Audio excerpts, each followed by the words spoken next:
First to IDFC and hear more from the management. A step down on the Asian screen as well today, which is why some of those markets have softened out, and we have in line with that. The Nifty now trading at about 52.75, and a few other result reactions or ahead of the result reactions. Ranback C down 2%. Here is IDFC talking about their results. So what program is this?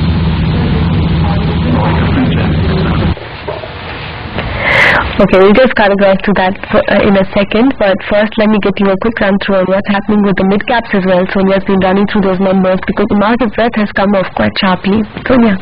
Well, it has, you know, the mid-cap index is down about 0.2%, but there are some reactions that are good. IDFC is one of them, so let's listen to the management. For the first half of this year, it's been a very solid performance for us on all fronts. Our loan book and our balance sheet have grown solidly.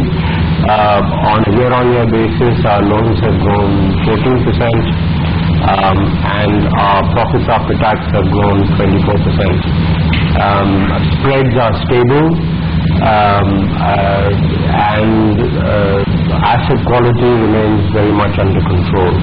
So the core balance sheet business of IDFC, despite a very difficult macro environment, we are very pleased with the performance to date. Not surprisingly, some of our fee-based income streams have been weak, notably the capital markets related businesses, but the core balance sheet business has more than compensated for that. So that is the general tone of the results for the first half. To give you some sense of guidance for the future, we expect that the momentum that we have developed in our P&L and balance sheet to be maintained for the rest of the year. We are expecting overall balance sheet growth in the mid-teens for this year, and we expect to deliver profits after tax also in the 15% to 20% range for the year. Your profit tax increase significantly on the annual basis. What is the key contributor? Well, there are two contributors. If you look at our net interest income is actually up 38%. And the reason why our net interest income performance has been so strong is twofold. First, our spreads have marginally improved, so we've certainly maintained our spreads at a time when the cost of funds generally has been increasing for the industry. So that's a very positive development for us. And second, if you compare average loans, the size of our average loan book outstanding year to year, that has grown by a solid 37%. So the portion of our book that is now earning interest has grown very solidly. So for both those reasons, NII has been a terrific performance.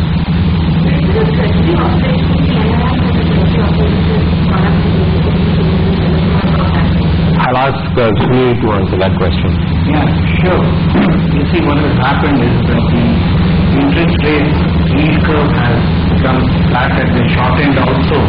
So therefore our negative carry which we were having last year is no longer there. And we have been able to make some good decisions regarding money market operations. Both of them put together has resulted in a good performance. Investment banking and broking that's down Well, I think I don't need to tell you anything. You know better than I. You report on a daily basis what's happening in the equity markets. Equity market related activity has been very slow, and so especially our advisory business and the IPO business has compared to last year slowed down very dramatically, and that is what's causing a drag on the investment banking revenues. I think your guess is as good as mine. If you go by the general gloom that is enveloping most of Mumbai, the answer is that yes, we expect it to continue for a while. But I think that if you think beyond 6 months, as the growth momentum in the economy slows, the expectation is that inflationary pressures should abate, and therefore we should expect that we are very close, if we are not already at the peak of the interest rate cycle. So, looking beyond the peak of our own interest rate cycle, and hopefully looking beyond the peak of the global risk aversion related to Europe's continuing and unfolding crisis, markets will return, but probably over 12 months.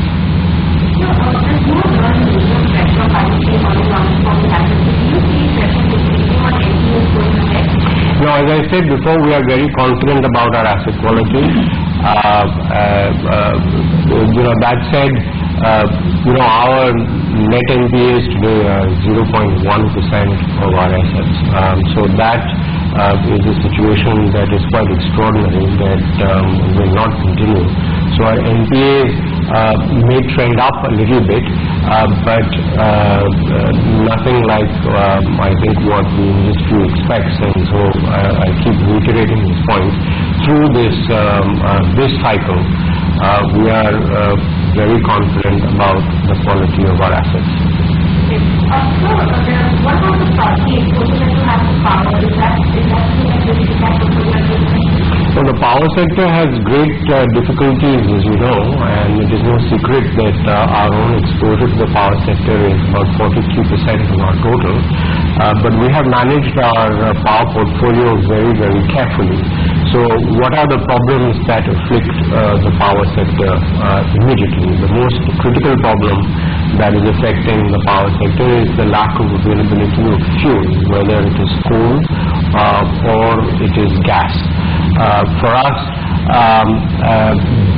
there are no projects in our pipeline or in our loan book exposed to the power sector that are affected by the coal linkage problems. So, it depends on how carefully you've constructed your portfolio. We've managed to steer clear of a lot of the problems in the power sector. That said, we're not growing our exposure to the core power sector for the obvious macro reasons that we are all aware of. We do not lend to SEBs, so we do not have any exposure, zero exposure to state electricity boards directly. So if I was to ask you what brings the loan book currently to the power sector, and going forward, will it remain stagnant? Where do you see it the next year? I just said that our exposure to the power sector is 43% of our total exposure. Our total exposure is 62,000 crores. Our balance sheet size is 52,000 crores. So of exposure, 43% is power, but of that, IPP is a fraction. So when we say power sector, it's a number of things. It is zero SEBs. That's very important for people to understand. Unlike other banks, we do not lend to state electricity boards.